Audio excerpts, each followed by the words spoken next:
Hey y'all, welcome back to my channel. Today we're wrapping up all the books I read in June, and this one's going to be short and sweet because I read precisely 2 books in June, and I gave both of them 4.5 stars. So first up, I read Little Rot by Akwaeke Emezi. By the way, I should mention, this is the other one, so the Book Club's Guide to Slaying Vampires. I read both of these for a vlog, so if you want my fuller thoughts, I will have that linked in the cards up above. But yeah, so I read Little Rot and Southern Book Club. I gave them both 4.5 stars. With Little Rot, this one is a very literary feeling book. It's the kind of book where the plot devices we have here, somebody makes a choice and it sends them into the kind of the dark underbelly of their city. That feels like a thriller, I think, in any other author's hands. But here it was just this really interesting character study looking at the ways that these characters' choices rippled out through the network of relationships that they were involved in.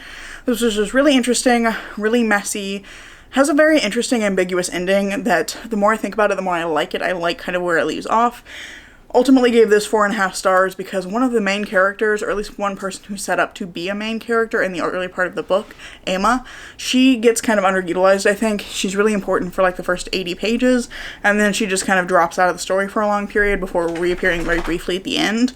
So I felt like she was really underutilized, and some of the things that she was going through, especially in thinking about her sexuality, she's a very religious woman, and she's also possibly bisexual, or she's dealing with some level of desire for other women, and the way that she was dealing with that, the experiences she was having while she was trying to process that, was really interesting. It was an interesting part of the book, but again, she just kind of drops out of the story for a long period. She's not really as important to the main part of the plot, so I just wanted to see more of her. I wanted to see more about her particular struggles and her particular role in the story, and felt like that was a little bit lacking. But otherwise, this was really interesting and just a really engaging read. Akwaeke Emezi's writing is incredible.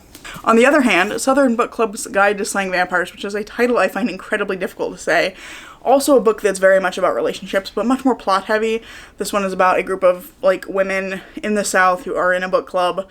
That was a very complicated way of saying that, but they end up having to deal with a vampire in their community, and this went in a lot of directions I wasn't expecting, but it is very much a book about relationships. It's about these women and the friendships that they have, the ways that those friendships are tested and reinforced by the experience that they're having with this vampire, and the ways that they band together to deal with the situation. I love our main character, Patricia Campbell, and I really liked her friendships with the other women in the book clubs.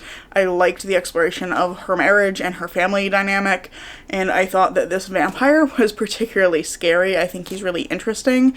I think the book also digs into some interesting ideas around gentrification and racism, and around the devaluation of women's labor, but ultimately it doesn't go far enough with any of those, so it fell a little flat for me in a few spots, and that's why I'm giving it 4.5 stars as well. But anyway, that is all I've read in June. So not very many books, but high quality reading month, and I'm really happy with that.